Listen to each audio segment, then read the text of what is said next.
Good morning.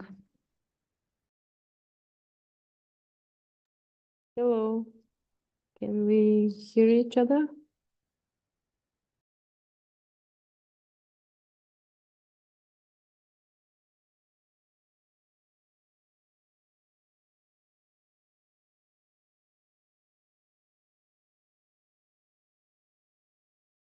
I can hear you. I hear you.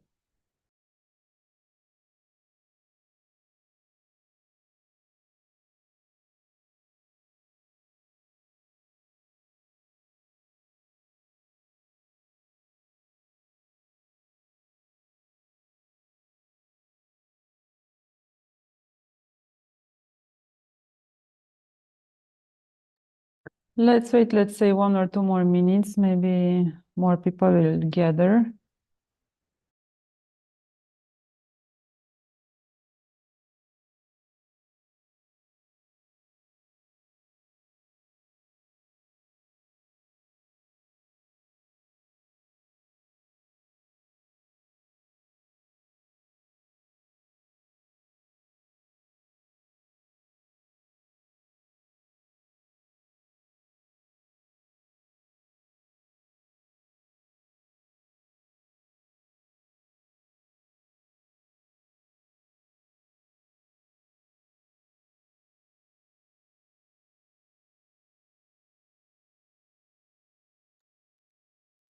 I'm looking at the program. We have announced the panel from 9 to 12, but the first session starts at 9:15. Probably we left some time for people to gather. Okay. So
Hello, everyone. We noticed that the session was announced to start at 9:15, so that's why we were waiting for everyone to join, everyone who wanted to join. And first of all, we wanted to ask you whether you would prefer to get the sessions all together because they are more practical sessions and you will be free like to communicate any concerns you have, any questions, any questions on the guidelines and the things that we're doing. Maybe you prefer to have it as one longer session rather than in 3 parts. What is the opinion, the general opinion? What do you think?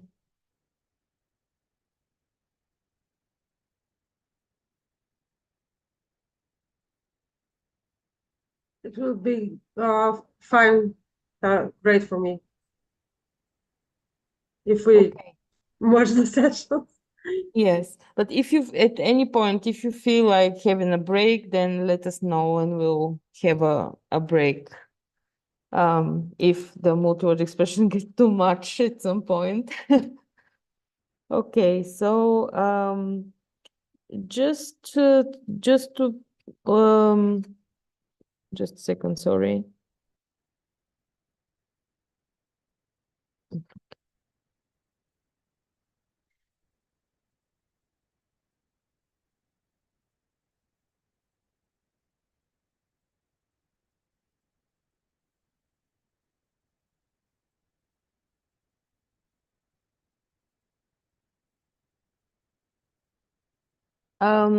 Just as a reminder from last time, so that is the outline of the course, and now we are on the annotation of verbal multi-word expressions, and in a sample corpus, we will be using example sentences so that we focus on we be able to be focused on particular examples that are problematic and that raise a lot of questions, and some of them are basically just still open questions, how to deal with certain problems in the annotation. And so it is announced and it is supposed to be a hands-on activity. So at some point you might want to experiment applying the guidelines to your languages and to see how it works and to see what questions it raises so that we can discuss them together and maybe see if the guidelines work for your language or if probably at some point you might require some additional language-specific tests or something in the guidelines might not be quite right for your language. We would like to start with some practice on examples that are already in the guidelines because they've been compiled from people from all of these languages that are represented in Parsim, and even after Parsim, because the Parsim project is finished a few years ago, but as you can see, the community is still active and still new corpora developed, the corpora that are already there, they've been extended and so on. So the community is still very active because we haven't solved the problems of multi-word expressions yet. And the guidelines keep having new editions and so on. So we will start with these guidelines, and I give the floor to Verginica now. Okay, thank you, Eva. I can share my screen probably.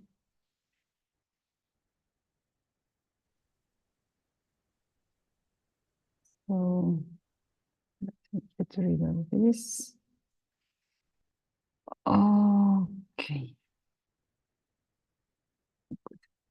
So first, remember that in the last session on Sunday, I think it was, I was telling you that before starting annotating, we should read the guidelines, because after that we will have to use our common sense of native speakers of a language with respect to different word combinations and their possibility of being multi-word expressions. So for those who are beginners, in the sense that they have not annotated multi-word expressions yet, it's good to go to the guidelines. And as Eva said, the community is active, and if until a few months ago the last version of the guidelines was 1.2, now we already have 1.3 available, which still contains only verbal multi-word expressions. This is also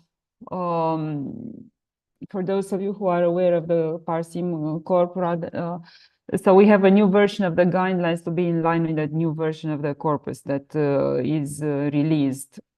So the first exercise that we propose today is to go to the guidelines. And if your language is not represented here, choose a language that you are well familiar with. For instance, English. And go to one category, several categories, and try to understand.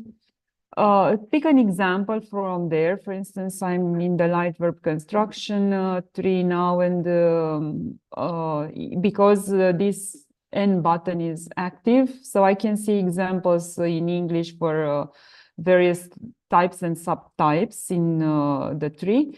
So, for instance, whatever is green, remember, are positive examples. Whatever is red are negative examples. And you can pick, let's say, 1, 2 positives, negatives, and try to go through the decision tree and understand why it was classified where it is.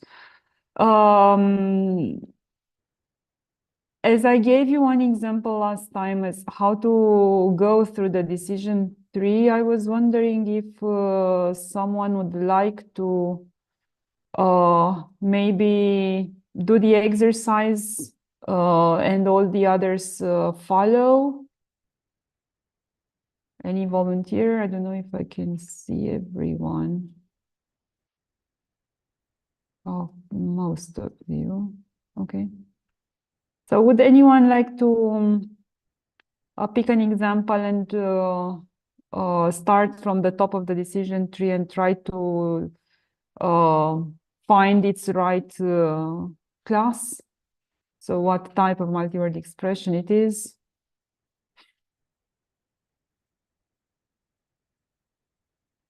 No? Shall we start with one and then maybe someone else can volunteer? Let's pick this one here, for instance, to make a contribution. Yeah, we can take this one, make a contribution.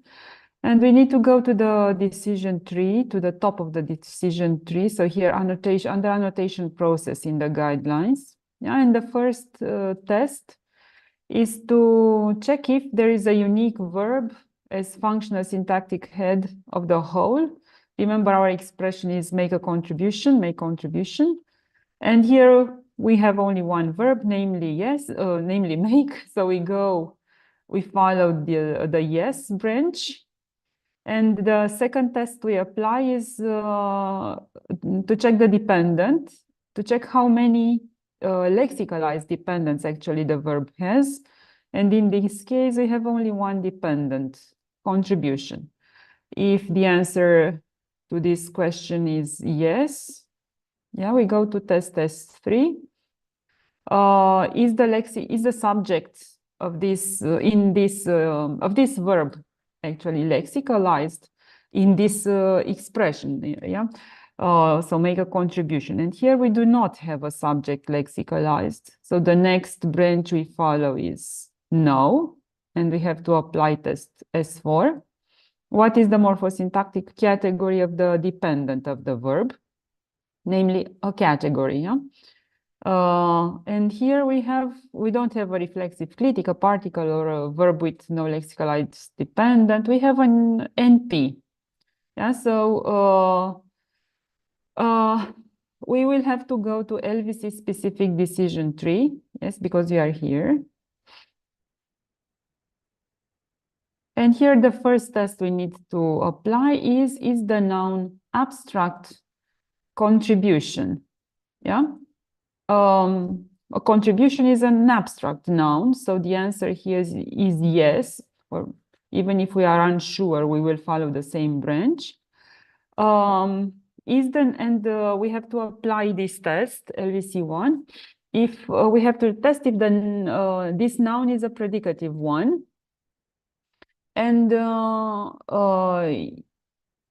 contribution is semantically expresses a predicate. So in this case, we will have to go yes under the or follow. We will have to follow the yes branch.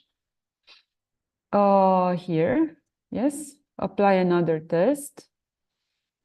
The verb subject is the noun semantic argument. So when someone makes a contribution, this someone, whatever the subject is a semantic argument of the noun. So someone contributes to something, yes? So we can say this is indeed a semantic argument of the noun. So we have yes, yeah, we are here. Continue to the next test, which is the next, as we can see them here in the guidelines. Here we need to test the verb semantics, if it is light or not. So if make, in this expression, to make a contribution, has a semantic contribution to the meaning of the whole. Well, this notion of semantic contribution is not quite clear. And if you are not sure, there are some links here that can help with further explanations. So you have here some explanations, and also about this, if you go to frequently asked questions, one of them concerns the, let me see which one. This characteristic of the verb of being, oh no, I think I'm mistaken it with something else. No, there you had the only there with the, yeah. So you will have to read here the explanations. And here we have some light verb constructions. Well, I picked up an example randomly now. So some have derivationally related equivalents that do not mean the same as the light, such as to make a face or to face, or that have different argumental structure from the light verb construction, such as to have a problem, to be problematic. So we have to test the semantics in different ways in order to be able to decide if the semantics of the verb is light or not. To make a contribution, the expression we chose, we can say that the verb has a light contribution. Yeah, so the main meaning of the expression comes actually from the noun contribution. We have also this synonymy with the verb contribute, derivationally related with contribution. So we can say the answer here is yes, and we go on with the next test. Verb reduction. Try to build an NP without the verb, in which the verb subject becomes the nouns dependent. So someone makes a contribution. Can we say someone's contribution? And yes, we can say this. Yeah, so now we can safely exit the decision tree with a solution for this expression, namely that it is a light verb construction of the subtype full. Remember that the other subtype of light verb construction was light verb construction cause. So when the verb has a certain meaning, namely a causative one. Yeah? We have here types, LVC cause. To give a headache, yes, you sort of cause someone to get a headache.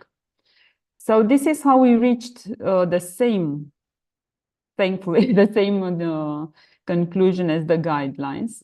If someone else would like now to do the same exercise for another expression here in the guidelines. First of all, Yes, do you if have there are- any questions?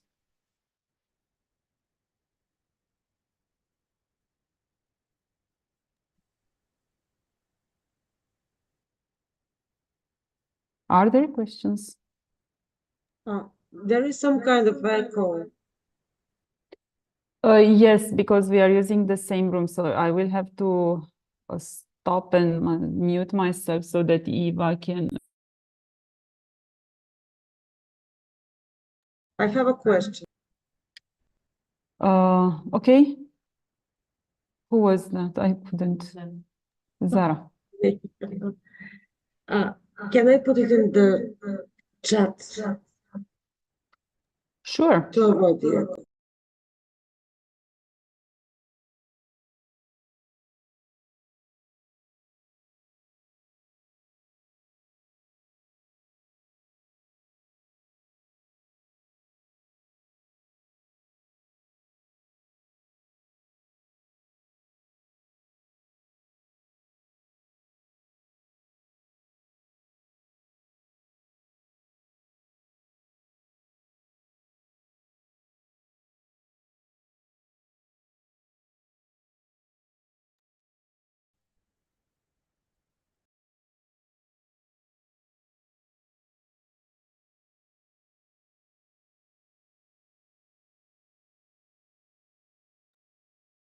No. So the question is if the verb so the verb that is derivationally okay. The verb that is derivationally related to the noun in the light verb construction need to be a causative verb in order to form a causative light verb construction, to contribute, to make a contribution. Well, to make a contribution is not a causative construction, is a full LVC. A causative example would be to give a headache, for instance, but here you cannot create. So not all light verb construction pass the same tests. Yeah, so I cannot generalize over this and say that while all those verbs need to be, all those nouns. No, your question was about the verb, if it is a causative one. Maybe I need to refresh my knowledge Yes. of the LVCs. I think that the verb, the noun does not need to come from a causative verb because the light verb has the causativity meaning. It gives the causativity meaning. For example, and that distinction, as far as I remember, for dividing light verbs into full and causative was because there were cases where you have give and have. So, for example, give the right to someone and have the right to do something. And because one was the causative one, but it's still sort of light verb. Give a permission, have a permission, things like that. These are not the exact examples, but the thing was that there were pairs of a causative and non-causative, and both were light verbs coming from the same noun, with the same noun in them. So the causativity was from the light verb, I think. Yes. Thank you.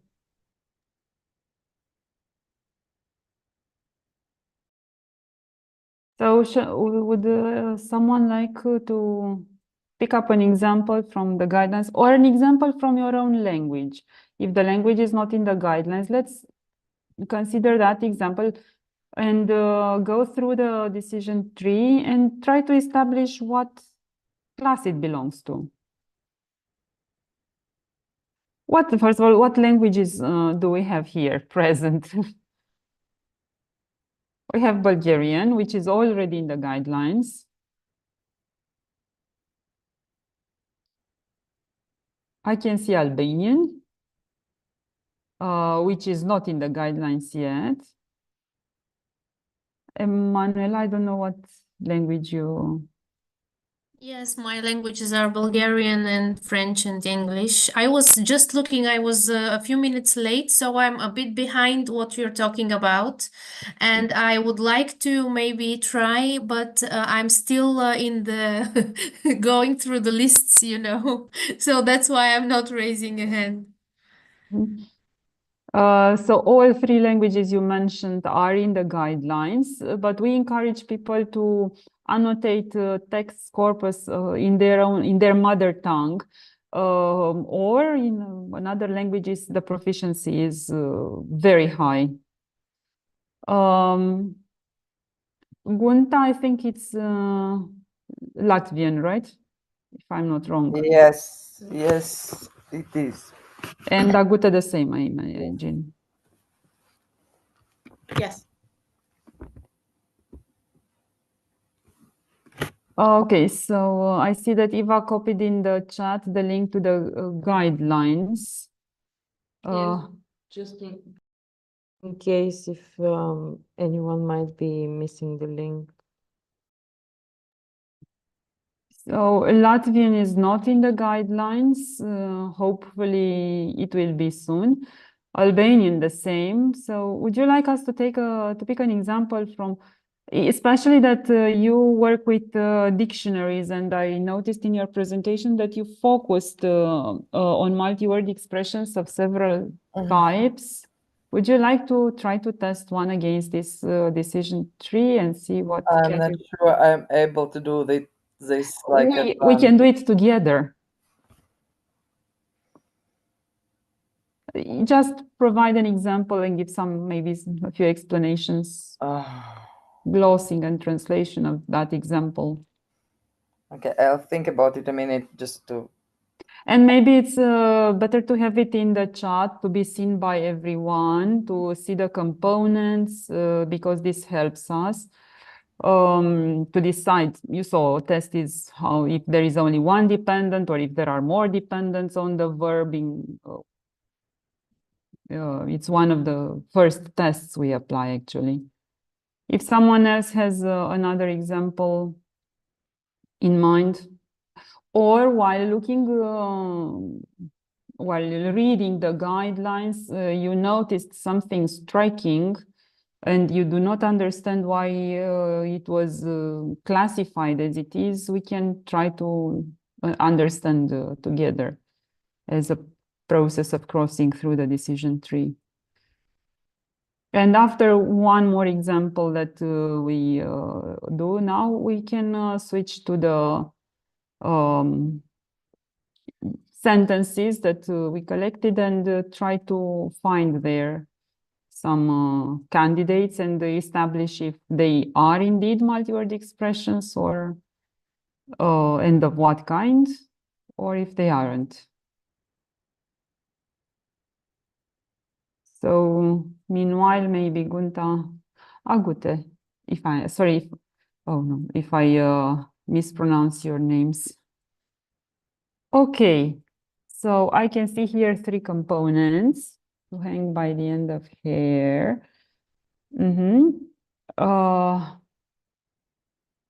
Okay, so from the literal translation you provided, it was literal translation is this, yeah, meaning I guess not so important now, yeah, or it is, I mean, it's not important. The okay. structure is important. So from the literal translation, I understand that one of those last words is a dependent of the other. So actually, we have only one dependent on the verb, right? Yes, it is this karaties. It is reflective verb. Gala, it is noun dependent, and no, end of the hair, yeah. And this matta, it's one hair, like, no, yeah. So it's one dependent here. Okay, so the first test we apply here. Can you please explain? Because when you explain, you understand things better, actually. I'm not able to talk today. I will not. I can't see that. No, two small letters in this. No, I will not. Maybe Agute would like it. Yeah, maybe. Okay, great. So the verb is ahead of a whole expression.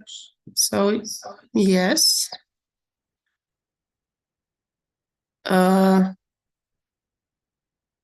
So the verb has exactly one lexicalized dependent. Yes, I think. Yes, that's what I asked before. Yes. Yeah, but the literal translation says this actually, yes, that one noun depends on the other. So the verb has only one dependent actually. Okay, so the answer to S2 is also yes. Lexicalized subject. So this string combination, does it contain a subject? No. No. Very well.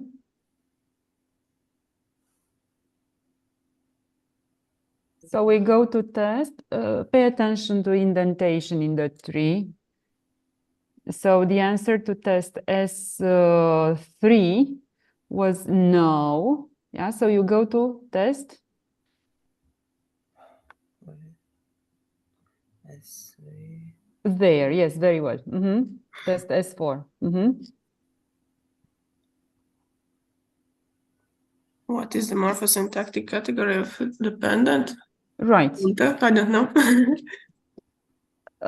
So which is the dependent on the verb? Mata or gala? Gala. Sorry. Gala. Gala. And what is the part of speech of gala? It Is is it a noun. a verb? Okay, so In it's a locative noun. case. In what case? Sorry? Locative. Locative case. Okay, so what possible answers are there to test for? So reflexive clitic, particle, verb with no lexicalized component, dependent, sorry, an extended NP, or another category. Where can we? It is NP, some kind of NP, very well, great. So we will follow LVC specific decision tree now. Yeah? You see that Eva is guiding us there. And here, the first test we apply concerns the semantics of the noun. Namely, is it abstract? No. Well, I don't know. The end. It is abstract. It is abstract, I guess. Here is not, but end of it is. So see that even if we are not sure, we follow the yes branch. Yeah. Okay, so we will have to apply test LVC1 now. Is the noun predicative or? I don't think so. I wouldn't say so either. So if the answer is no, we know for sure it's not an LVC, which means we go back to the main decision tree. So we decided it's not an LVC, but we haven't tested the other types of verbal multi-word expressions. So we get back to this main decision tree here.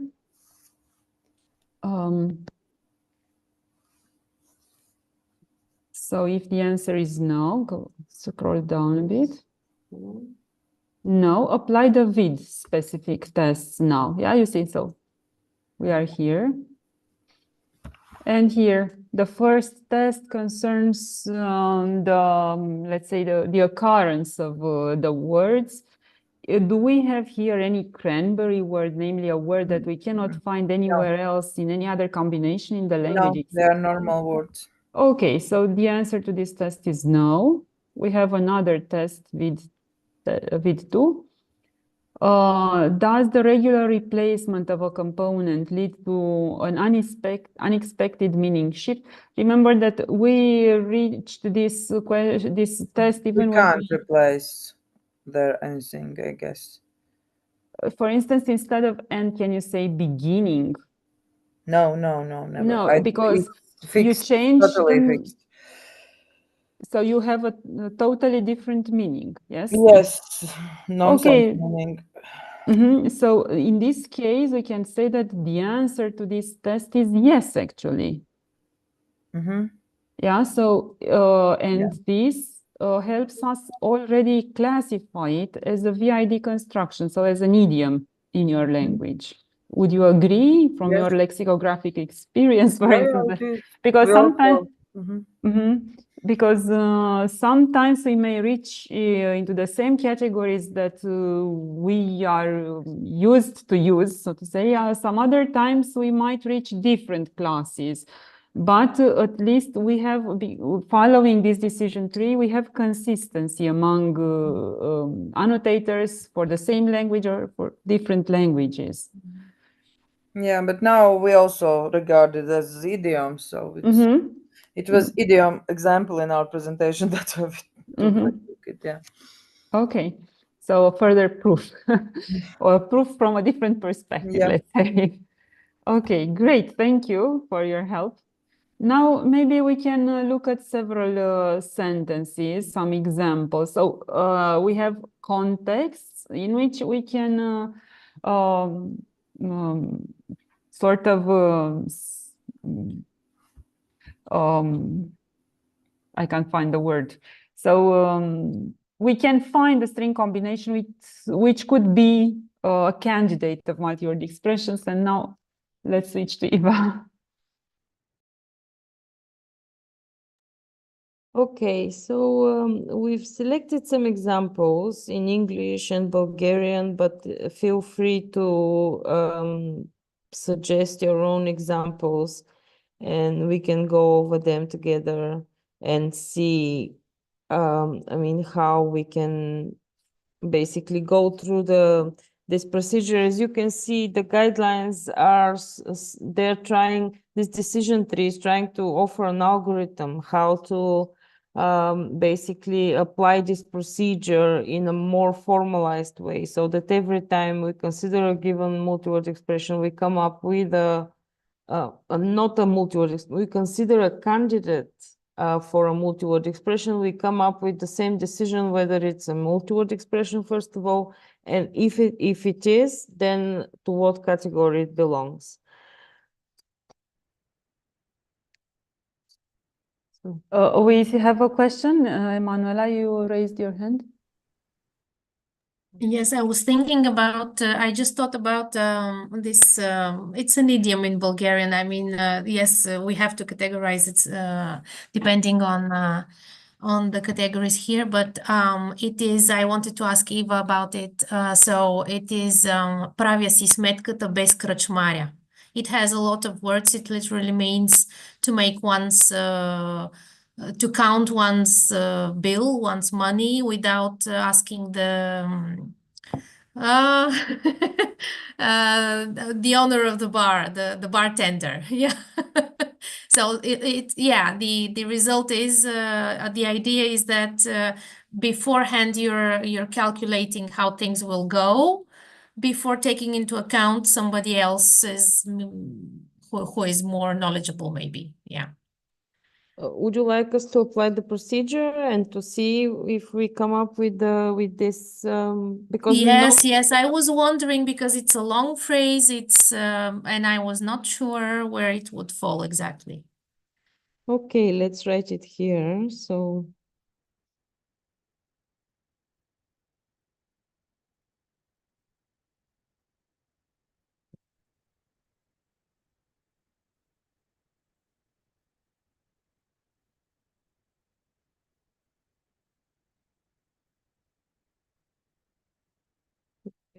Maria. Okay.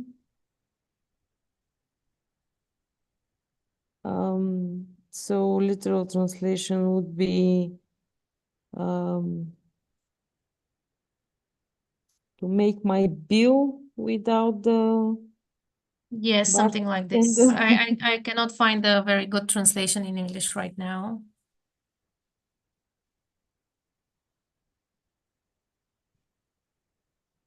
Without the bartender, something like this.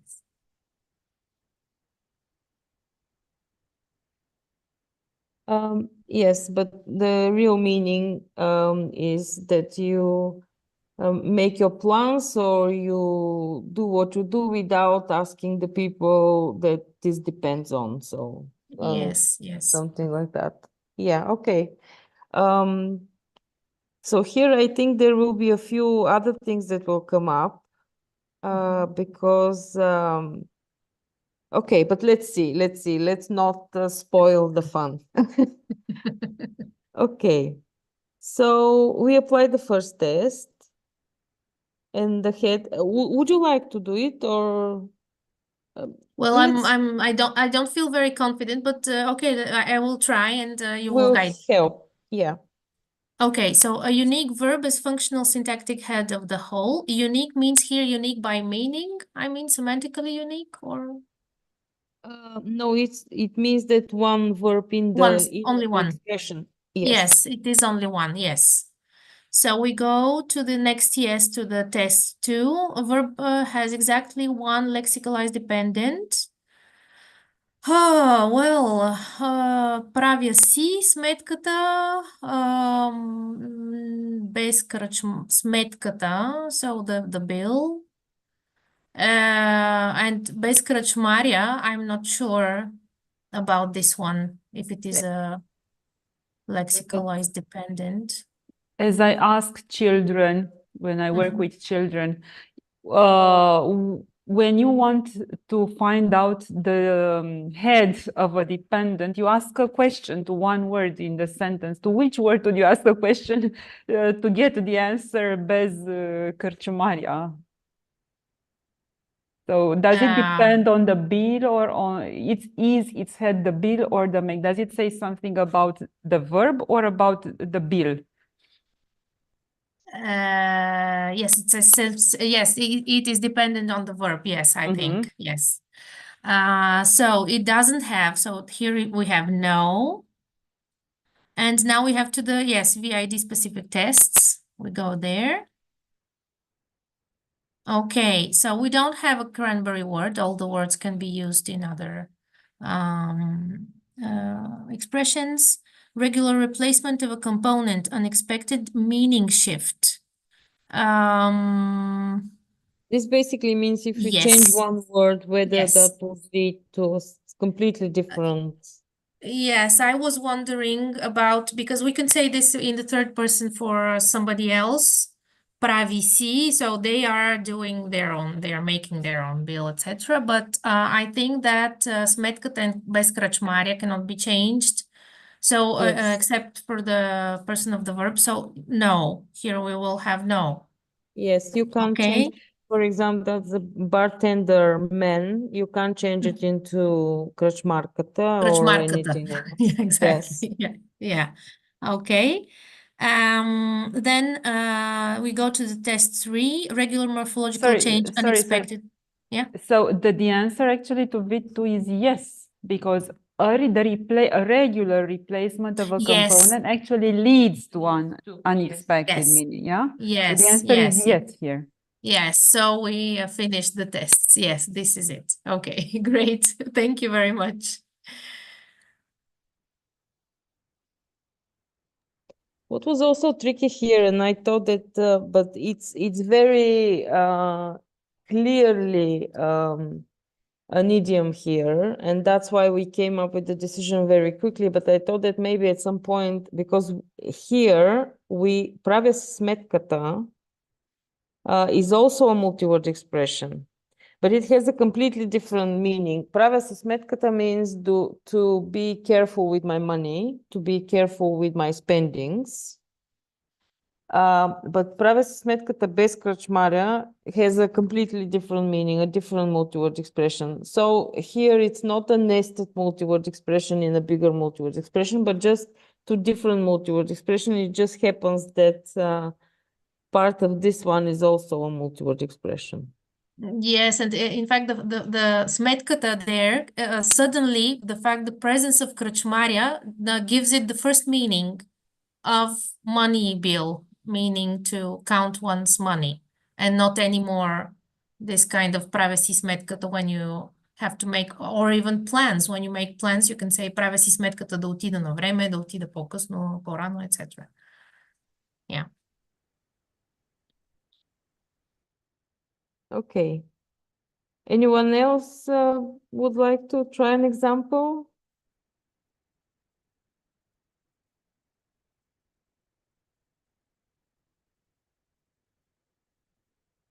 Okay, let's see some sentences, because basically what we need to be able to do also is to be able to identify the boundaries of multi-word expressions, which is also a big thing, a big problem.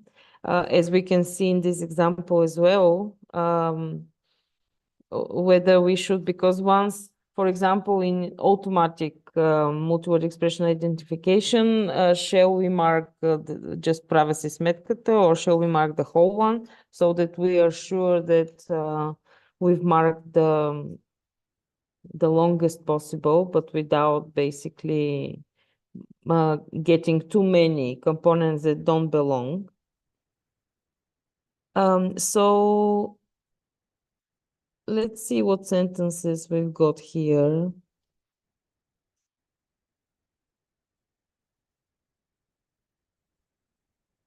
Let me see, that's the first one.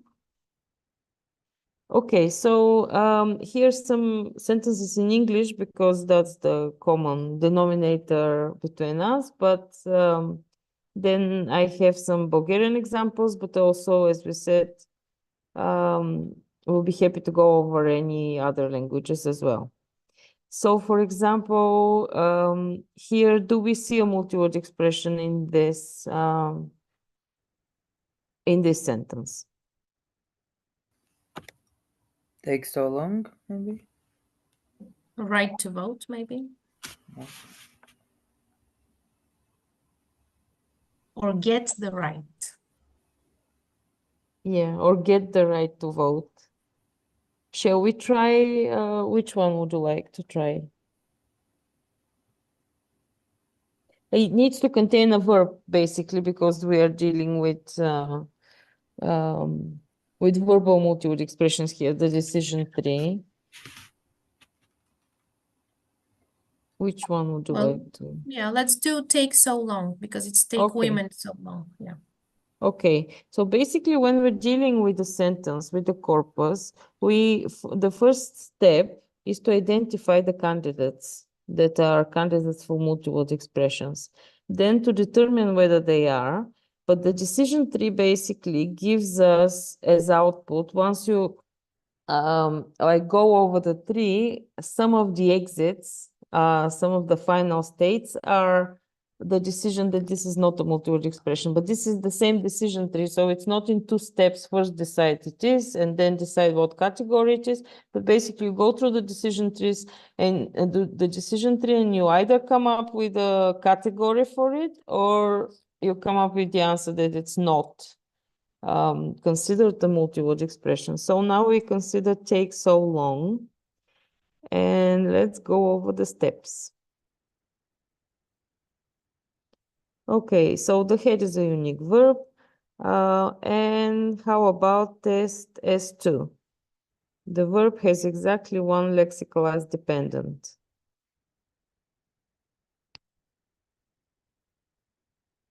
Okay.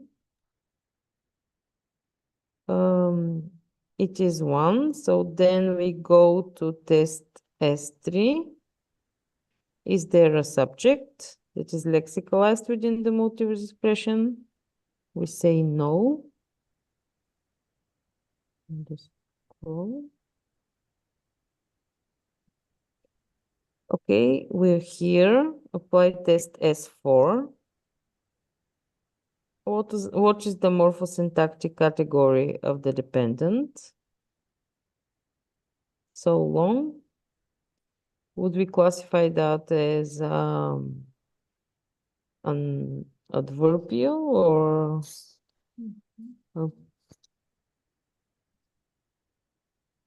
okay, so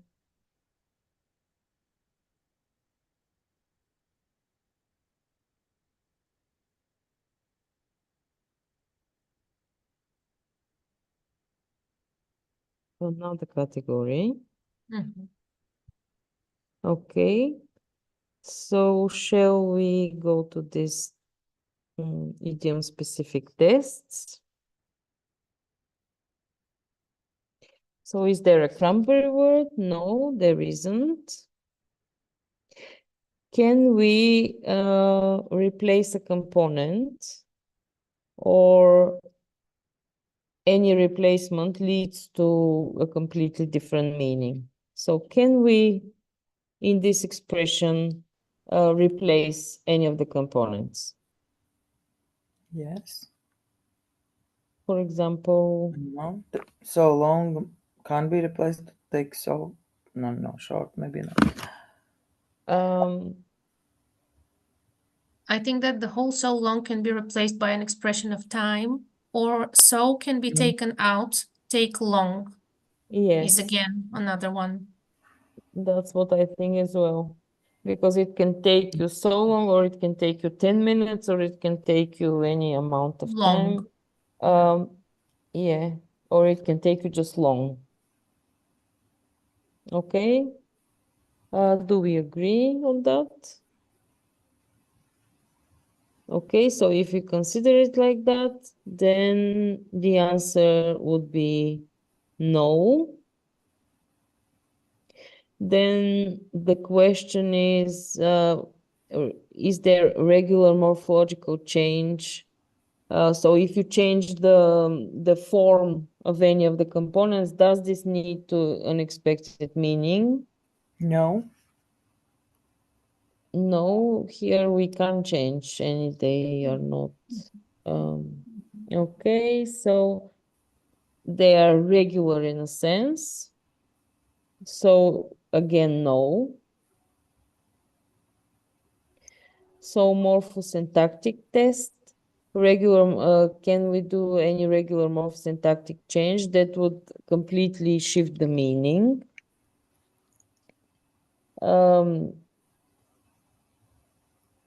So morphosyntactic, but as I think here also what we mentioned, that we can skip the so, and it will still be take so long, that will keep the meaning in general. So the answer would again be no. And the final test, whether it's an idiom or not, if we do any regular syntactic change, would that lead to unexpected meaning shift? So what sort of syntactic change we can't? Well, I think we didn't take into account women. I mean, the subject of the, the active, the agent. It take women so long, takes someone so long, and this, so let's say placeholder, cannot be put into any other position in this expression. We cannot say take so women long, or take so someone long, or take. It has to be take someone this time. So you mean that actually the word order, which is a syntactic aspect, is fixed. Yeah. So changing the word order actually leads us to an ungrammatical structure. I remember that this is regular syntactic changes we presented on Sunday. So at the syntactic level, there are different aspects. They may or may not go undergo passivization, word order. Remember that example with drink and drive, drive and drink. Yeah. I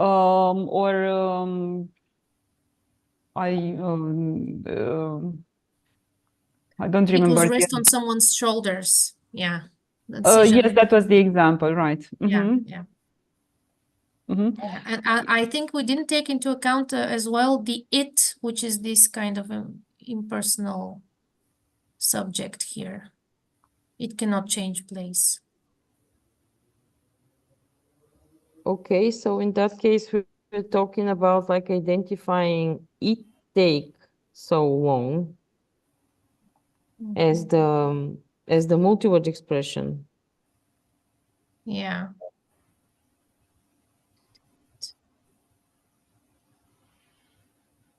Actually, yes, it's an expletive subject indeed, this one. But you can take the I don't know, the party took so long. So I wouldn't include it in the expression, because here this is actually a placeholder. Because the subject is long, we have that pragmatic principle that tells us that whatever is heavy goes to the end of heavy syntactically. So as a structure goes to the end of the sentence. So the subject being to get the right to vote is long. It's replaced by the dummy it, the expletive subject, and that's why we have it as a subject of the expression.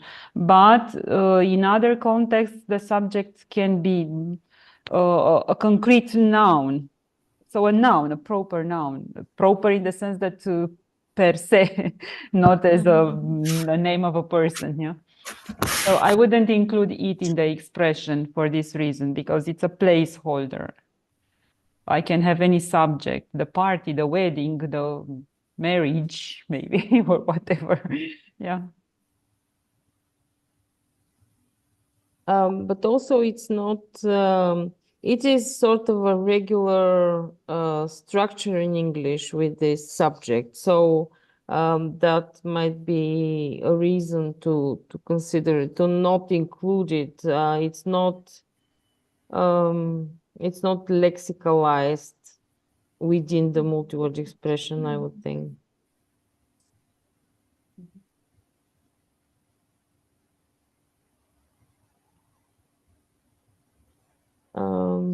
Yes, in the chat, Ivan is providing other syntactic structures. So indeed, instead of it, you can have the gerund used as a subject, getting the right to vote, took women so long. Yeah, so that's a further reason for not including it in the structure, in the expression, in the potential expression.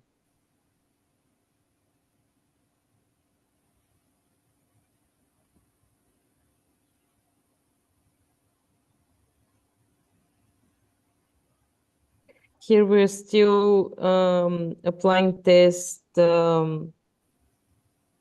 VID5 and discussing whether it's whether we can do any regular syntactic changes freely, or any sort of syntactic change would lead to unexpected meaning shift. If we want to see some examples and some explanations so that we clarify what the answer to this question should be. So for example, here, does a regular syntactic change that would normally be allowed by general grammar rules lead to ungrammaticality or unexpected change of meaning? And the examples here speak of the devil, to go bananas, and so on. So in this case, takes so long.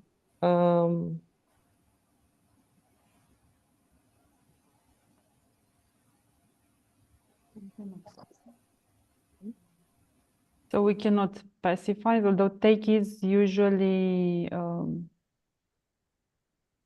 transitive verb.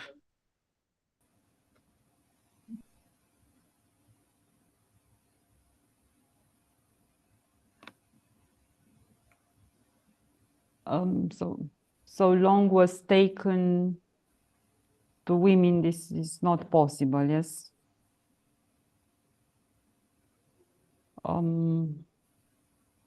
I think in English, for instance, you can use continuous aspect or tense with this expression. It's taking so long to do something. I consider it grammatically correct in English. This is, but even one example which is enough to decide if it passes or if it doesn't pass the test. Okay.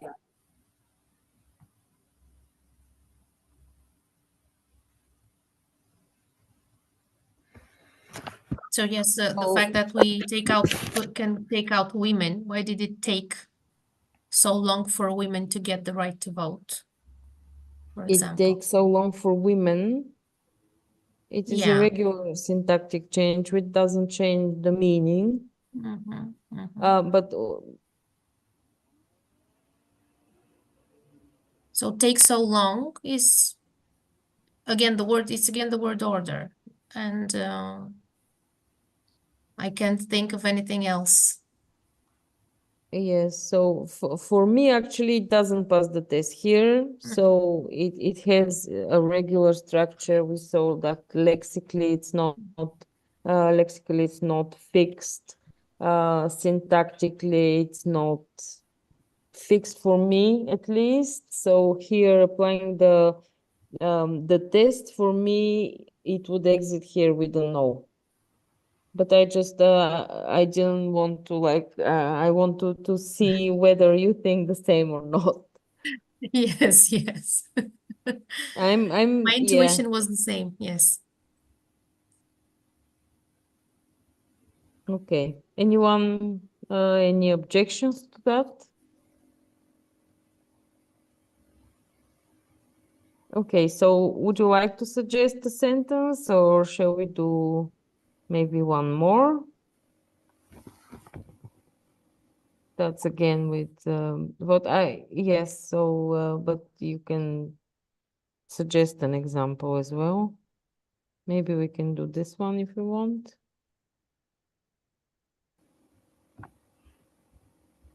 Pay a visit.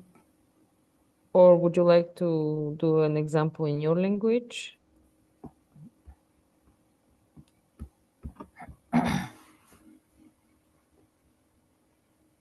Okay, let's do one more example. Let's start from the beginning of the decision 3.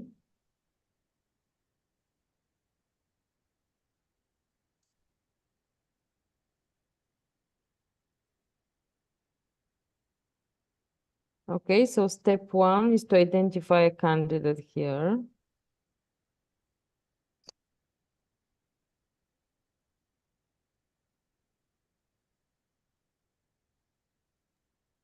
And because the only Pay the visit. pay the visit, yes. So that is our candidate. And we start with the decision 3. So, would anyone want to have a go?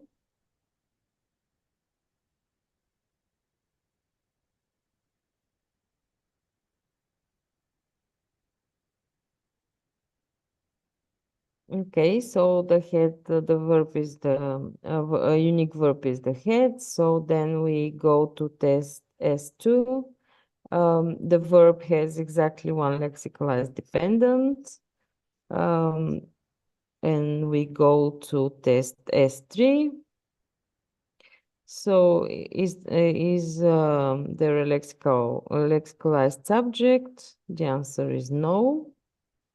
We go to test S4.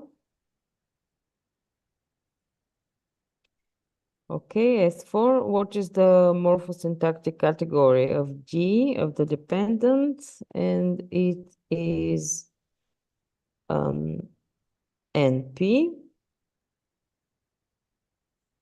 Okay, so we'll be applying the light verb construction specific decision 3 now.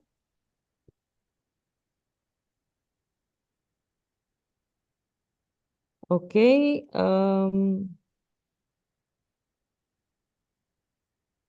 so applying this this test is the noun abstract visit, not it's an abstract noun. It's yes, it's an activity. It's a predicate as well. Then we go to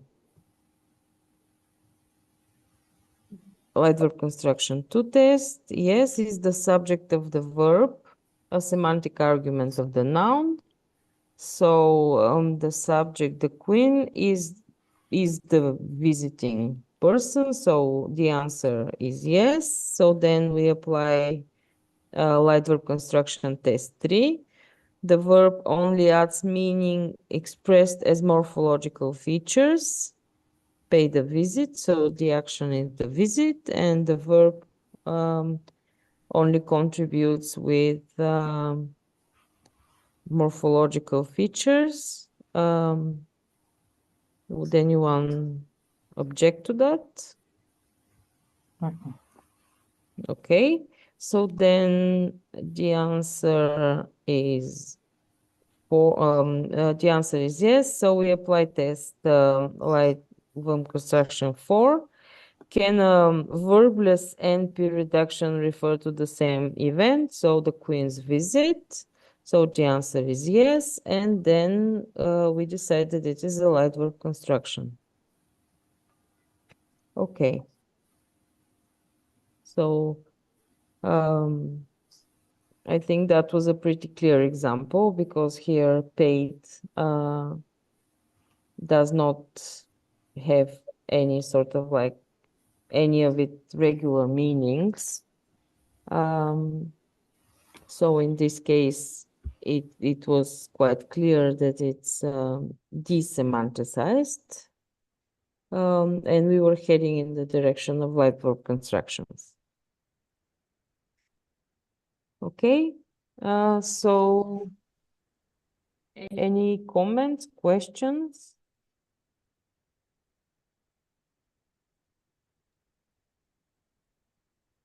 A remark which is maybe helpful, as Iva showed previously when we were looking at another example. If you click on those tests, LVC2, LVC3, so any number, it takes you to a part of the guidelines where for the respective test, you have further explanations and examples. For instance, if you go to test LVC1 there, well, among the examples, we also have pay a visit, yeah. But when we were thinking at that test regarding LVC3, there are some explanations there down the page about the contribution of the verb to the meaning of the expression. So there are, for instance, in English, several examples explained. For instance, in to take a walk, take adds no meaning to walk besides that of performing an activity. Make a decision adds no meaning to decision besides that of performing an activity. Yeah? So classifying it as such. And in pay a visit, the verb in its usual sense means to spend money actually on a visit. But here it is not used in this sense and does not add any semantics to the visiting event. Yeah, so we have examples in especially, so more examples in English, but other languages also have examples, which can help us to see different ways in which we can understand the text and to make a good decision for a certain expression we are analyzing. So we looked at the tests in the general part of the guidelines, but if you go to one test and the explanations provided there can be more helpful, at least at the beginning. Afterwards, you sort of get a feeling of of the guidelines and an instinct, and you will go through it faster and more easy, much more easily. Are there questions or?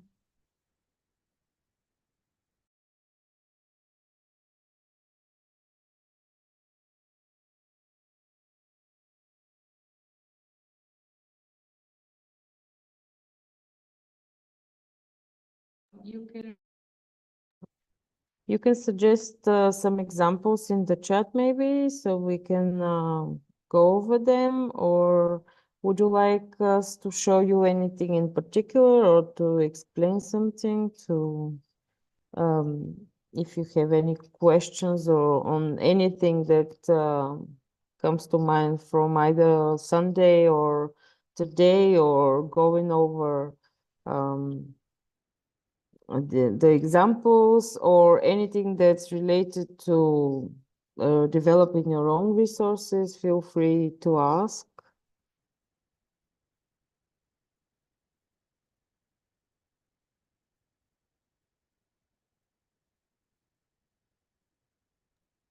Or from your experience in annotating, I can see that we have people here who joined and who were not present on Sunday. And maybe you already started, you have some experience, and maybe you found something that was difficult. And we can try to think of the example, discuss it.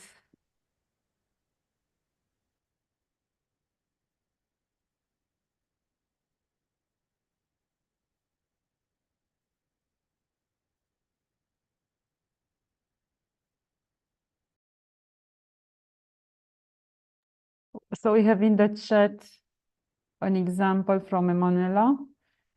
The English phrase to call it a day.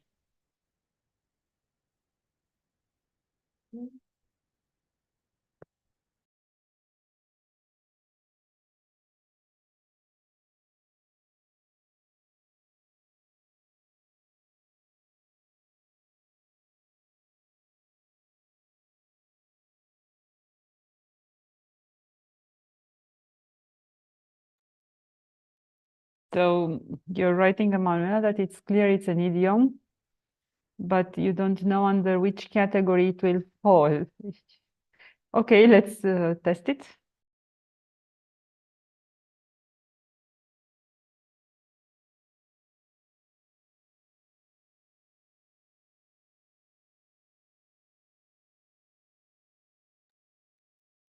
Okay, or Emanuela, would you like to try? Yes, well, to call it a day, maybe let's take it without this two in the beginning, call it a day. So we have the verb, and it has so here I would say, I'm not if it's a question, does it have two arguments? Because call it and call it a day, this a day. We call well, this is the complicated part, that we are calling it something. Yes, there are two dependents. It is the dependent, Yes. the direct object, Yes. and the day is another dependent, indeed. Yes. So we have this here the answer is no. So yes, it is not a verbal multi-word expression. Okay. No. So it's okay. So we're applying test S2, which asks has the verb has exactly one lexicalized dependent. Okay, and the answer is no. Okay, so it has more than one, right? So we apply. yes. I saw the other no. Yes. Thank you. I was looking at the next one. Yeah.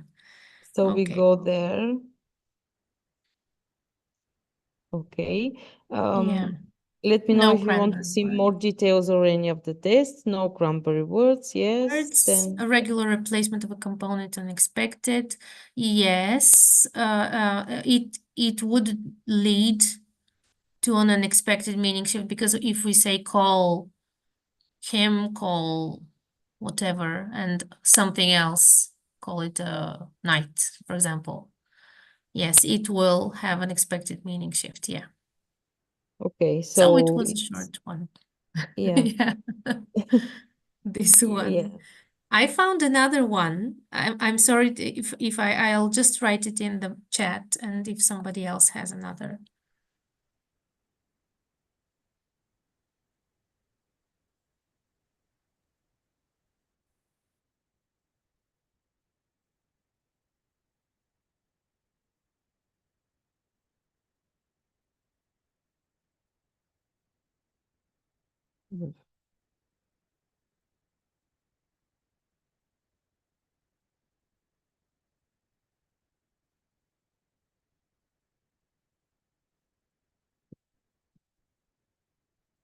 Okay, shall we unmute it? No, I'm not. Okay. But Shall now we that I look at start? it, yeah, now that I look at it, I think it's almost the same. Okay. It's not the same. Let's Okay. check it. I was wondering. I was misled by I think by the meaning of it. Yeah, so here when the first step is to identify the candidate, the combination of a verb with at least one other verb, with at least one other word, which could form a multi-word expression. But also we are talking about the sort of the minimal lexicalized form of the multi-word expression. So we need to determine the components that are lexicalized as well. So determine which components of the candidate are lexicalized as step 2. And if they are omitted, the multi-word expression does not occur anymore. So here we have this someone, which is basically not lexicalized. It can be anyone. So it can be a pronoun, it can be a noun, and so on, a noun phrase. So here what we need to consider is the lexicalized parts of the multi-word expression is just this one. Okay.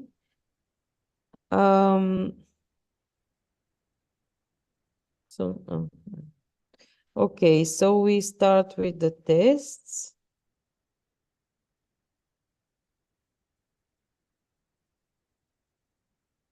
Emanuela, would you like to? Well, yes, we have this verb, unique verb, and then we so I have it's difficult for me with the dependents. So the benefit, I think the benefit is the dependent because of the doubt is defining the benefit. Yes. Yes, so it has one lexicalized dependent. The answer is yes. Test 3. Is there a lexicalized subject? Well, I think here the test implied that we try and I mean the test S3 implied that this subject. I'm sorry to ask the whole time, but it's we have to ask. We have to substitute another word, or S3, okay, let's see S3. It asks whether the subject is within the multi-word expression. So, for example, чашата прелля or a little bird told someone. Yeah. So these are the types that it's a whole sentence basically. The subject is lexicalized. So it's Yeah, fixed. yeah, I see. Well, here we don't have this. Yes. Yes, okay. Okay. So we go to no. What's the morphosyntactic category of D? Give something. This is the direct object. So we have extended NP. Yes. I was thinking about the light verb constructions. So yeah. So this is it, yes.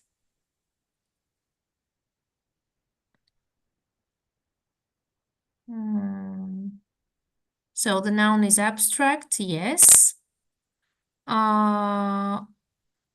Is the noun predicative? Can we go to this test, please? Meaning that one semantic argument. Yes, I think give someone the benefit. I cannot really define this. I will have to think about this. Yes. Benefit, someone benefits from something. It is predicative. It's Mm-hmm. the benefit itself, the thing Mm-hmm. uses. Okay. Mm-hmm. Yes, it is. Yes. Okay. When I compared it with no, I got it. Okay. Yeah. Okay. So it's It is. okay.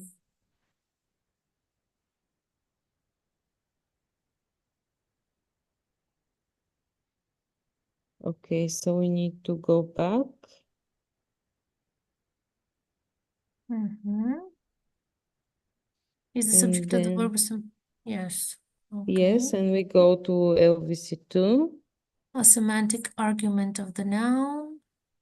The subject of the verb. A semantic argument of the noun. Someone gives the benefit to someone else. Someone gives. Okay. So the subject, okay. The subject of the noun, so the noun, the benefit, the one who gives is not the one who benefits, right? So that would be no. Okay. Okay, so it's not a light verb construction. So my intuition wasn't right. Okay, let's just make, okay, it's, we apply test LVC2. Is the subject of the verb a semantic argument of the noun? A semantic argument. The subject of a verb is, okay. The subject of the verb, the one who gives, is he a semantic subject of the noun? No. And if not, then we go to this test. Oh, to the other LVC5. test. Yes. Yeah. Yes. Yes. So Yes, is the yes. subject of the verb the cause of the noun?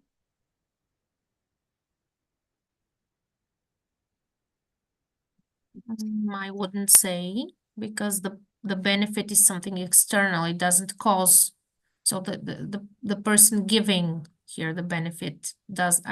But at the same time, maybe So it is. So if John gives Mary the benefit of the doubt, is John the cause of the benefit? Is he the one who causes Yeah. Mary Yes, to yes, have? yes. Yes, That's yes, how we yes, understand. yes. Mhm. Yes, yes. Okay. Yes, well, yes, he is. And Yeah. here, then we come up with the conclusion that it is a light verb construction cause. Yeah. However, I'm not sure about that, to be honest, because what we are missing here is that the benefit of the doubt is itself a multi-word expression, and it's not exactly in its literal meaning of a benefit. So I'm not completely sure, and as a non-native speaker of English, I can't decide whether benefit of the doubt is very benefit-like, you know, if it's got the literal meaning of the benefit in it, or it's more of like because it gets sort of a benefit by by being given the benefit of the doubt, but it's not in the literal meaning. Well, Yes. you will see that we have different opinions and it's normal. So for instance, my understanding is that if I give someone the benefit of the doubt, I make that person to have a good image in my eyes. So somehow I am the one who creates this situation that the person has a good image in my eyes. So I would consider it an LVC of the type cause. Yeah, so it's not easy with multi-word expressions. There are sometimes cases where we may have different opinions. Even one person may have a different opinion on the same expression when thinking twice or 3 times and so on. Yes. Yes, I get it. Yes. So it's very difficult to model. So even to apply the tests somehow. So to model the tests and to apply them. We have a comment. Yes, I agree with this comment that the benefit is created by the doubt. It is clearly that. I think in my mind it was clearly that. The doubt is the benefit, in fact. Yes, yeah, it is. It contains the benefiting part. I'm just not sure how, because okay, if we consider the benefit of the doubt as a multi-word expression with a different meaning, which is which has the sense of benefit in it, then the questions before the test for the LVCs, some of them might we need to reconsider them to some extent, whether who is the subject, who is benefiting, who is the what was it? Okay, if we go over them again and if we consider the benefit of the doubt as a whole, so LVC2 is the subject of the verb, a semantic argument of the noun,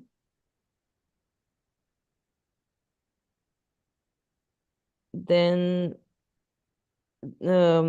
okay, if the subject of the verb is a semantic argument of the noun, as if we consider the benefit, then benefit on itself, so someone receiving this benefit, the subject, the one who is giving it, is not concerned with it, is not involved in that situation.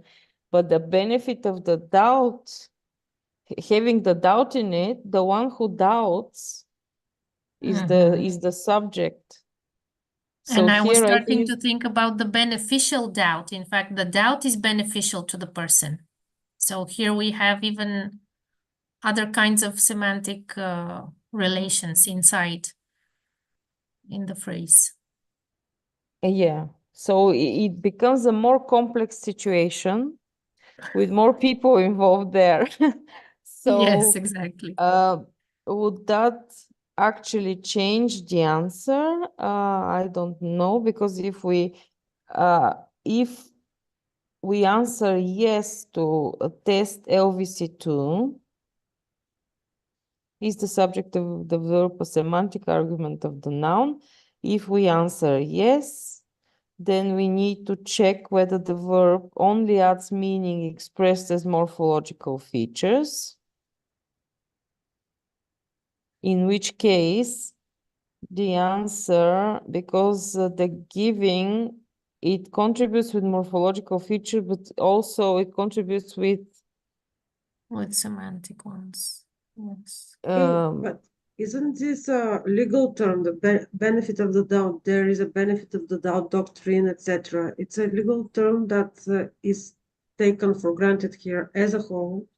And just like we'll take decision to make the expression to make a decision, here just to give the benefit of the doubt. And the benefit of the doubt is a term, which is actually, I don't know. There is some metaphorical sense in it. yeah. Because Actually, yeah, sorry. No.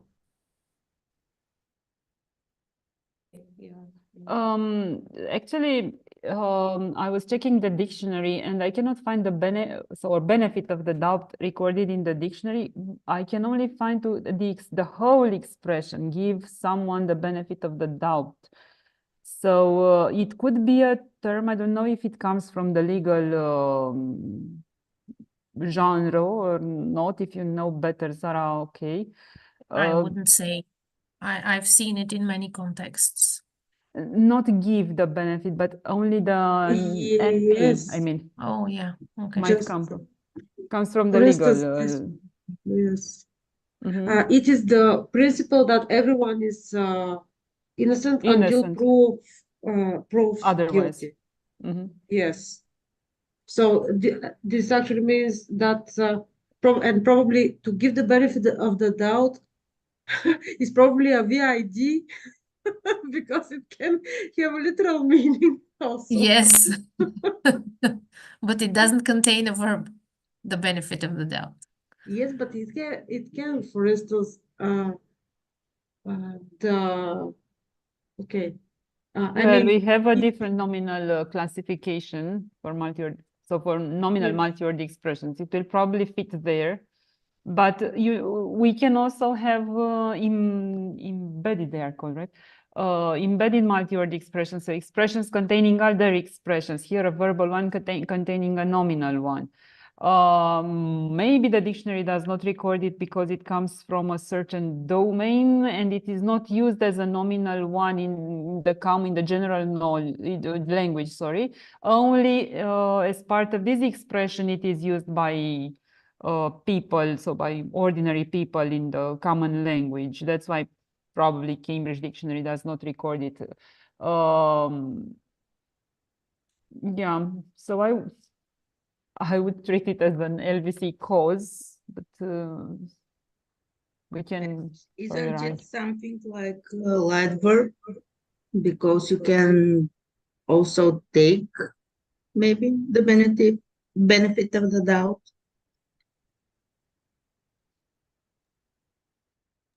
Say it again, Maria, please.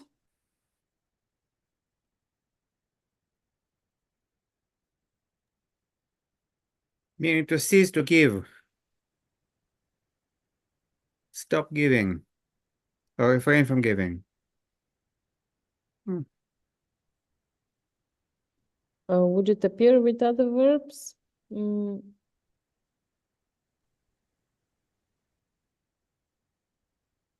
Probably to have, but I'm not sure. To have is mean as a recipient. Yeah. To benefit from the benefit of the doubt. That's very pleonastic, isn't it?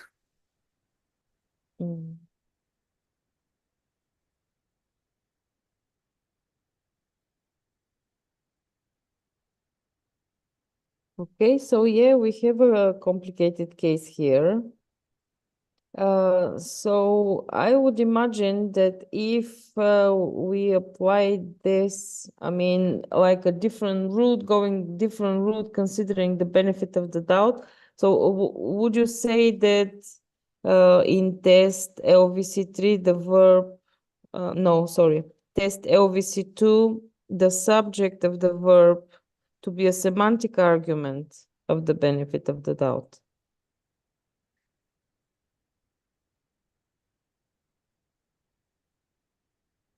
No, I wouldn't say this. A semantic argument. We can have many subjects here. No, what is meant is the subject of the verb give. So the one who gives the benefit of the doubt, whether he is a semantic argument, not a subject of the noun.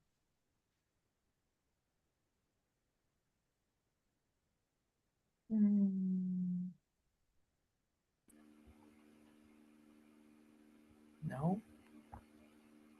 Yeah. Because if we answer yes to this question, it will probably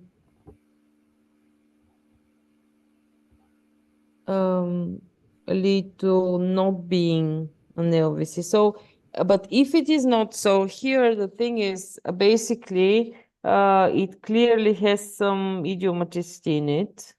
But the question here is first whether we should consider only the benefit of the doubt as a multi-word expression and give as a free verb that is just used with this multi-word expression. So that would lead to not considering it a multi-word expression.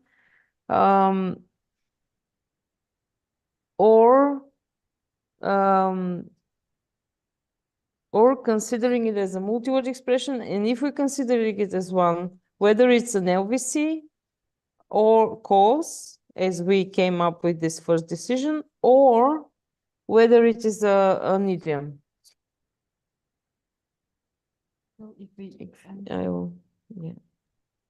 So if we answer to LVC 2, yeah, as no, then we go to LVC 5. So we are in the same situation as before. We have to decide actually if it is an LVC cause or not. So in case it is an expression, it seems we again have to do it LVC cause. So we end up in the same place.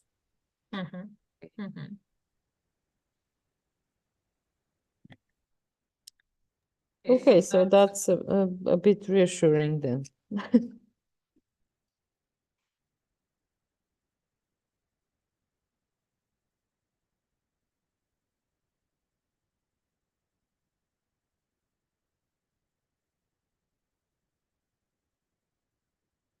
Okay, so what else would you like us to go over? Anything you'd like to suggest as examples or any questions?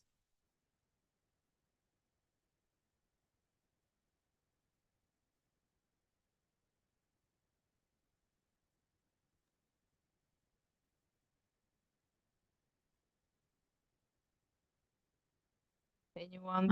I saw, may I ask? Yes. I saw 0.17 multi-word expressions versus metaphors. And I didn't understand what you are marking there. Sorry, which it's 1.7.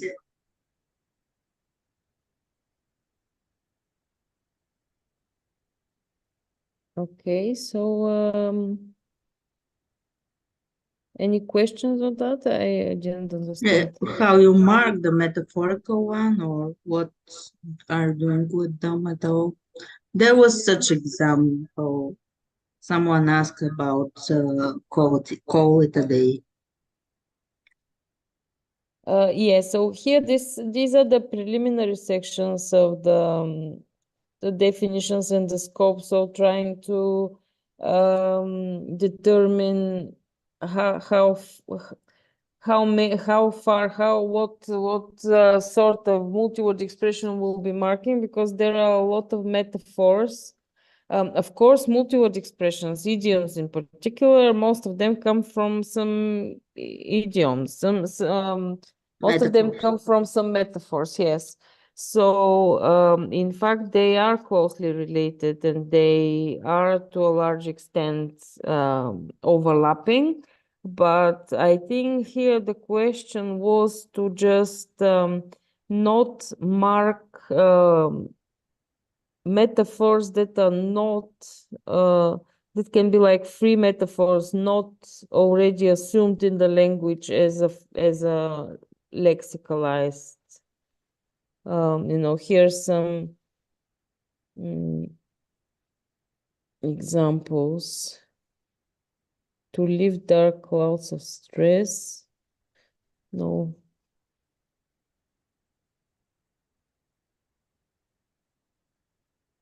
To set the words on fire, isn't it just a normal metaphor without idiomatic meaning? Yeah, without being considered like idiomatic in the sense like with a multi-word expression. Like figurative figurative expressions that are basically not yet like assumed as a lexical entry as a multi-word expression. So there any that's test to make the border between those? yeah, I don't some of these, I mean, some of the tests will, when you consider like the idiom tests, some of them in the examples that we've seen, some of them like you are in between, you don't know exactly what the answer is. So some of these metaphors will fall somewhere there, and for some of them you might decide one way or the other, or in a different way on 2 consecutive days. So yeah, it's the one of the biggest problems is that it's not clear what the scope is. It's not completely, it's not clear cut. It's not like this is a noun and this is a verb. It's not like that. This is the multi-word expression and this is something else. So yeah, I don't think that this problem's been solved. I would like to add that some linguists, you know, that there, as far as terminology is concerned, not everyone calls the same phenomenon in the same way in phraseology and in multi-word expression, let's say, domain in general. And I liked a lot one term used by one linguist, it's Coșeriu. He called these expressions repeated discourse. So the idea is that once you have a metaphor that is well rooted in the vocabulary of a community, in the sense that we use it frequently, and listeners would understand us as easily when we use that repeated discourse. This means it's no longer only a metaphor. It has become what we consider a multi-word expression. So it has to do with the idea of being known or quite well known by a community of speakers, so that they understand and they use it with the result of a successful communication among the members of the community. So there is this continuum, let's say, on which we have metaphors tending to become multi-word expressions, and those that are already multi-word expressions and will pass the test. Usually they are idioms, so VIDs. That's why it's important to be a native speaker, to have a feeling of the language you are working with. So you may know that it's already familiar to others, it's safely used by speakers, so that the communication act is successful. So that would be my advice as far as metaphors are concerned. Sometimes we have lines from poems that have become quite familiar to speakers and are used instead of using a longer explanation, let's say. They quote a certain poet, the metaphor the poet created, and has become well known. So that would be my advice. You can rely on this with metaphors. My advice, my feeling, I would say, as a native speaker of Romanian. My opinion is that when there is a transparency, it's ordinary metaphor. It's not idiom. Can you give an example, Maria? Multi-word expression. Because I have experience with all of those, and at first I thought everything is idiom, but now I'm not on that opinion. Can you give an example? I'm seeing this set the world on fire. So because I have some experience with multi-word expressions and the verbal one especially. Years ago, I would say this is idiom, everything is idiom. But you can construct it speaking, and the listener can understand it, no matter if he knows or heard this phrase or she. This is not idiom in this case. Not multi-word expression at all. Because you can say to set the world on ice, and although it's not so common and statistically very often used, you understand me, so this is a metaphor.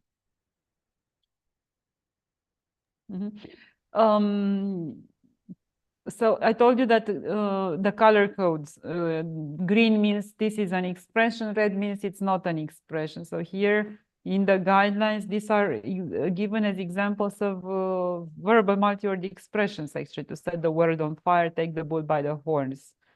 The other two, to dance, so my heart dances with the daffodils and to lift dark clouds of stress, aren't expressions according to there is no clear border. We're just discussing whether you have found some tests which will formalize this distinction a little bit at least. Emanuela, wanted to say something? Yes, I wanted to say about metaphors, just maybe this, if it will serve as an insight.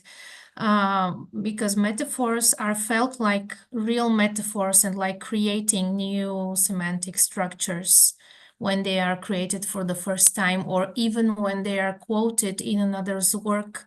But for, let's say, it's a new thing when they are attached to the original creator and author of the metaphor. But when they have a fixed meaning already, like, yes, to set something on fire, it can be literal.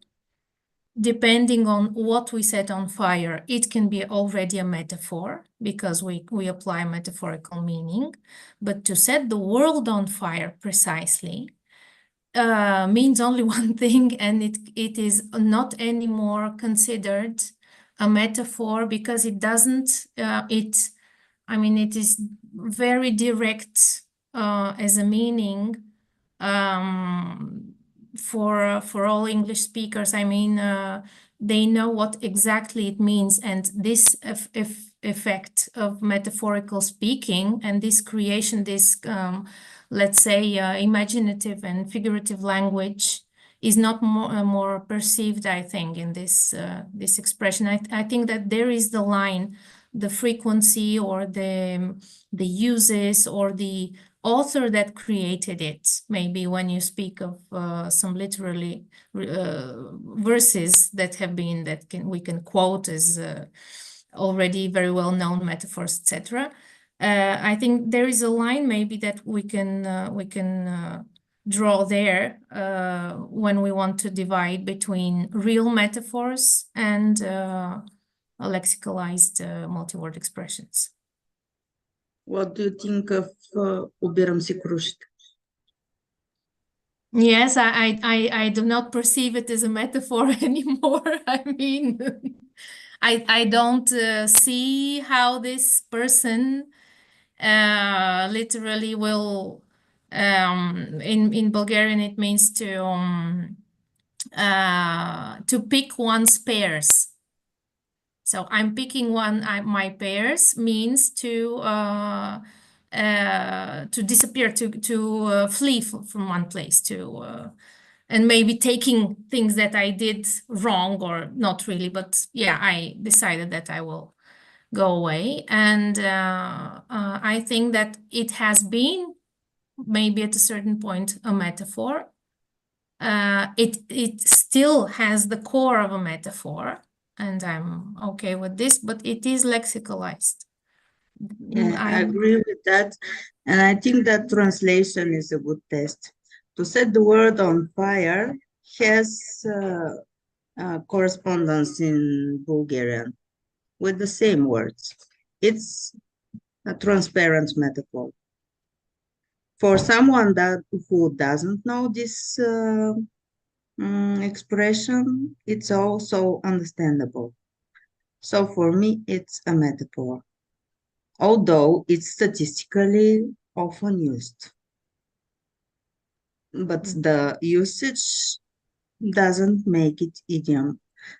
The lack of transparency is a feature of the idiom. This is my opinion. Yes, but I also would like to add that we have like semantic transparency, the lack of I don't semantic hear you, transparency. Eva. Can you hear me? Yes. Okay. It's only the semantic idiomaticity is only one of the sides, because here when we talk about lexicalized metaphors, we have a fixed form, we have lexicalized, because you can't like change some of the components even if they're semantically similar. So they are lexicalized in that sense. So for me, that is also another feature. I mean, if for a given metaphor, if you can change some of the components, it's figurative, and if you can express it in at least two different ways, then it is still a metaphor, but it is not lexicalized. But here, to set the world on fire, I don't know if you can say with the same meaning to set the world in flames, or to bring the world or some to make a change, because for me it's already like set with these lexical items.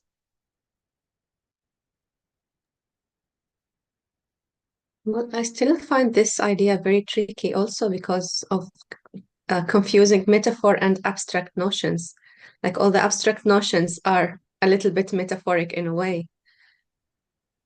It will still be confusing if we wanted to annotate that in the sense of is it metaphor or just abstract? Like if we said, go to the point, as if the point is something intangible.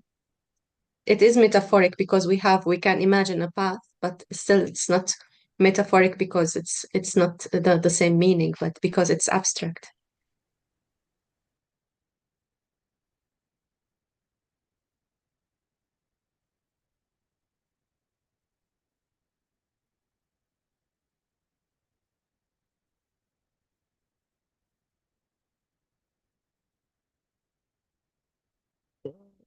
You mean so okay, yeah.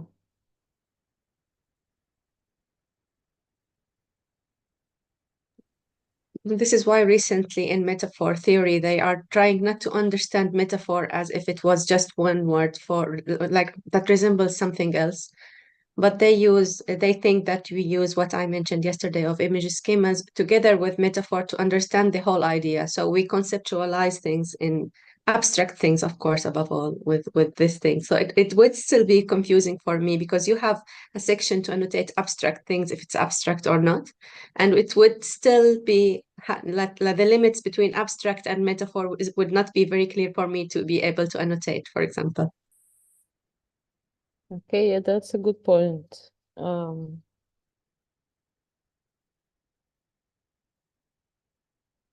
But yeah, I mean, I would consider any sort of metaphorical thing abstract.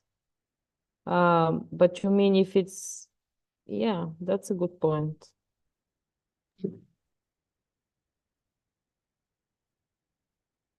I'm trying to remember where this.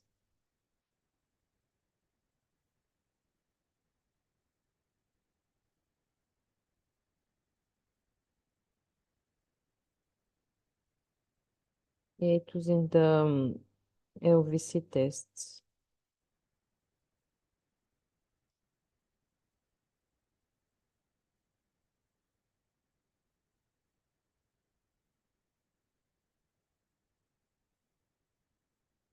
Yeah, but here with because it's the context of light verb constructions, then it it will probably be okay. I mean, depending a lot on the verb. But yeah, I don't know if that's...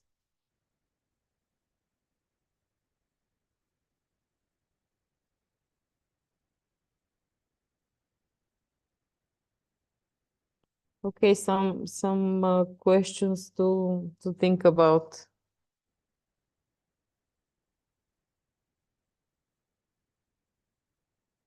It's yeah, multi-word expressions, metaphors, and all of these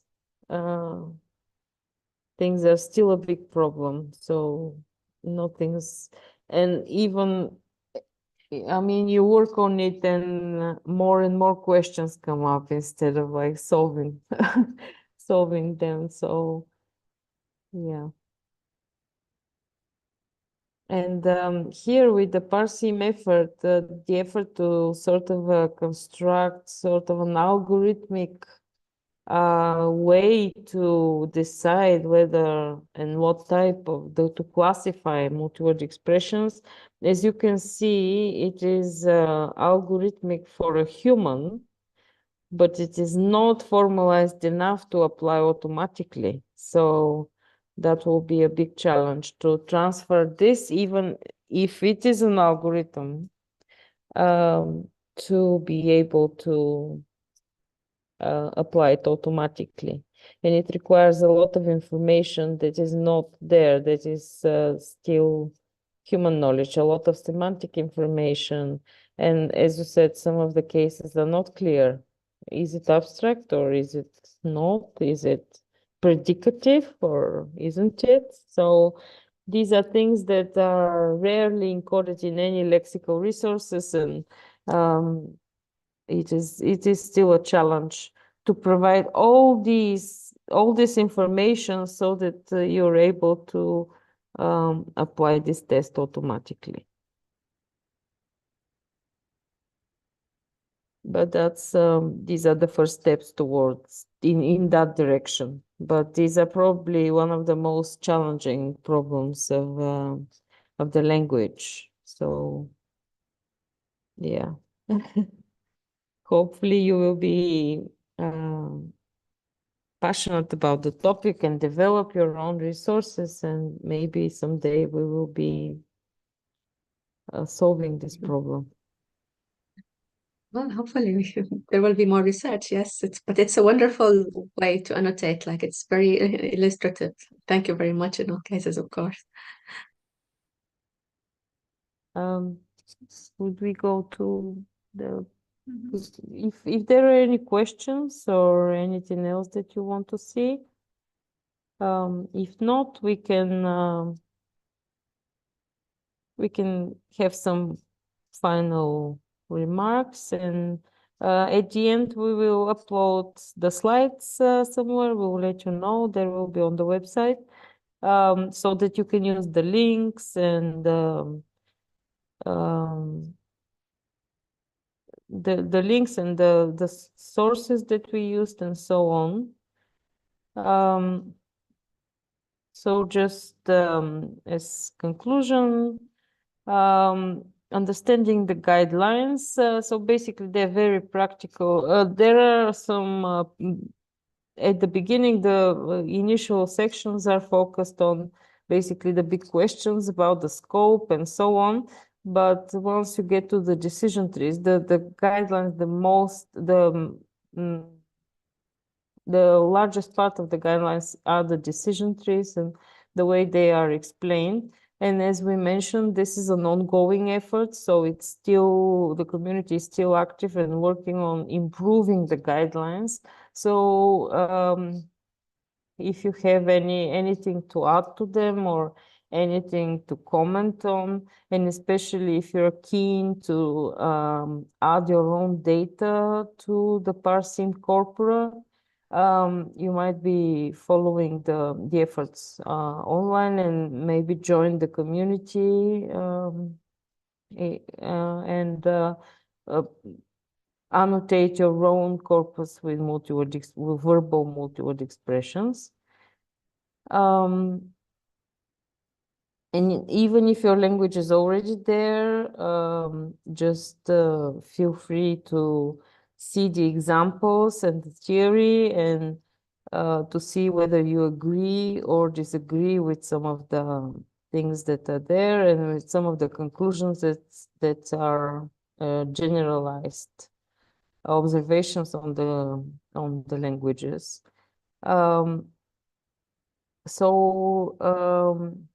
Try your own examples, see if they work. If they don't, these borderline cases and the problematic cases that we saw today are very important. And although there's not a clear-cut answer, yes or no, this is the way to basically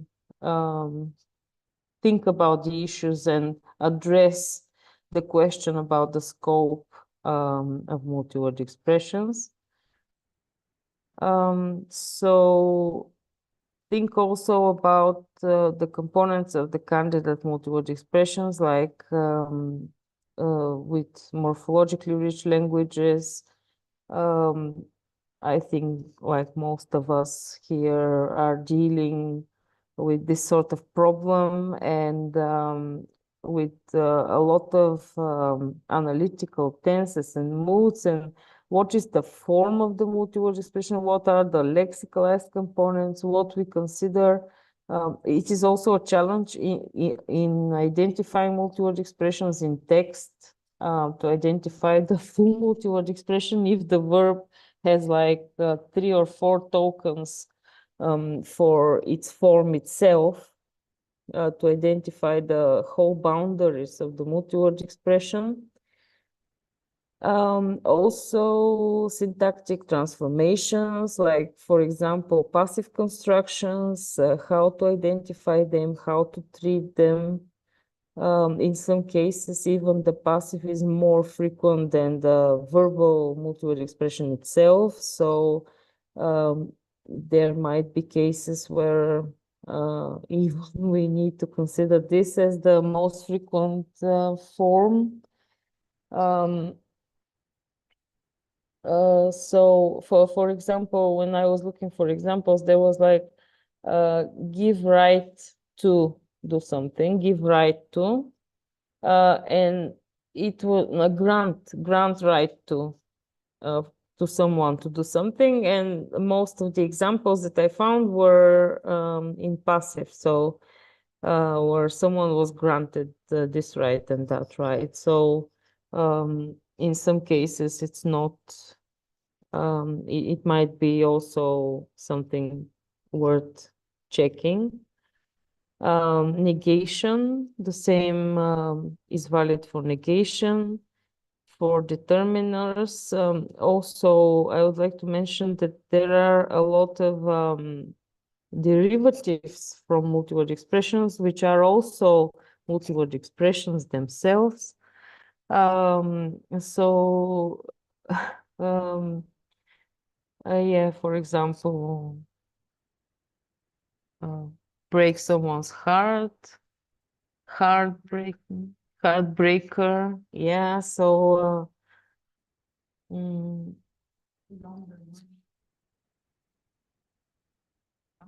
yeah, money launderers. So which one is the egg and which one is the chicken? Basically, which one was the first one and which one was the derived one? And how do we deal with these in the dictionaries? Do we put everything in the dictionary, or do we have some more efficient way to say, okay, this and this verbal multi-word expression can from it you can derive this and this type of other multi-word expressions, because one, for example, would be a verbal multi-word expression, then the derivative will be also a multi-word expression, but nominal this time.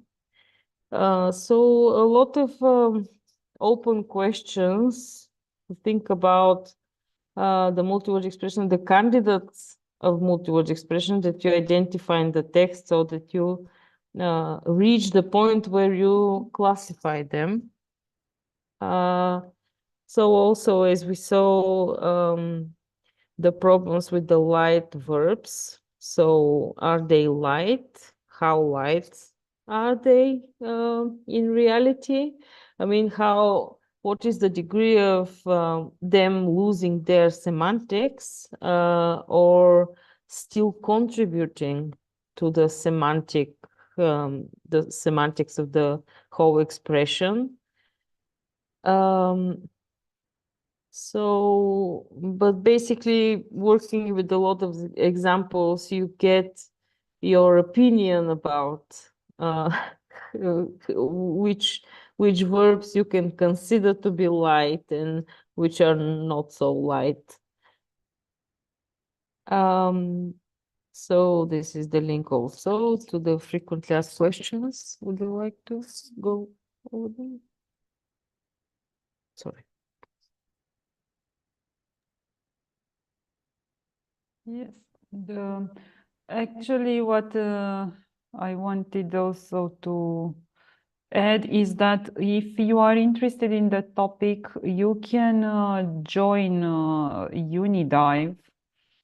What Eva is showing is the frequently asked questions available with answers or suggestions only in some cases. So not a definite decision yet. If you are interested in joining the action, the current action Unidive, there is a website, and we have created also a slide which will become available. So here you have in the left the how to join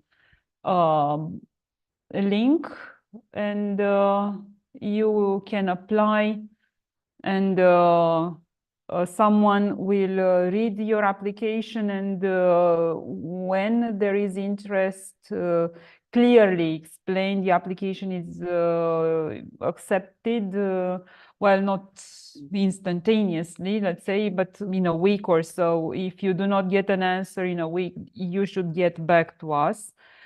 Because this getting back to us shows real interest, and this urges us actually to accept you in the network. It's a very active network with a lot of interaction. And if verbal multi-word expression guidelines are problematic, as you saw, once we start the pilot annotation with the others, we will get into even more complicated decisions to make, and we'll see how things work. And enlarging the number of languages in the guidelines, in the corpus, in the network is one major objective of this action.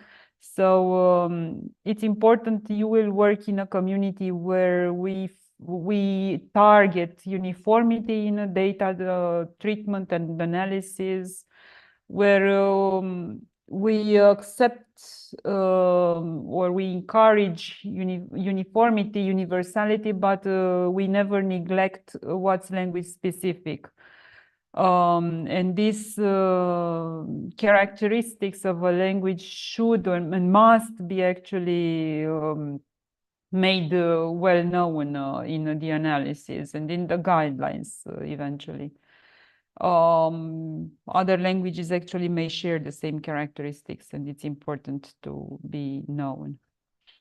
So if Eva doesn't want to add here anything, we will make the slides available. There is also a list of references available there, and a list of links to other materials that are helpful. But essentially, the guidelines are the core of the process, let's say. So reading, trying to understand and to apply them is the key to having a corpus annotated and having a better understanding, not not making everything clear, as you noticed, but advancing, let's say, in the understanding of this language phenomenon. If you have questions now, or if you have later on, you can contact any of us or both of us. Or if you really have an interest, please join. You will see it's a very nice community and very active and interactive one. So if you have questions, the floor is yours now.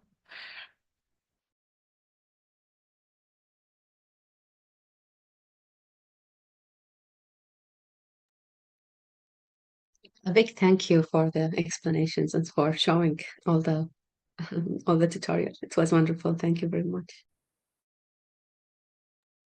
Thank you for attending, for joining the tutorial on Sunday and today as well. So as Verginica mentioned, we will be happy to answer any questions if you contact us. Thank you for attending the conference as well. And we hope to see you at Unidive meetings or at our next, we will rely on you to come to our next conference in 2 years as well. So if there anything else, if there are any comments, questions? I would also like to thank you and for attendance and also for participation. It's nice when we learn from each other, and I admit I found out something new too in this tutorial. So it's very helpful. It was very helpful for me as well. Thank you for the nice talks, and now and on Sunday also. Hope to see you soon. Bye. Yes, hope to see you also in various venues or events.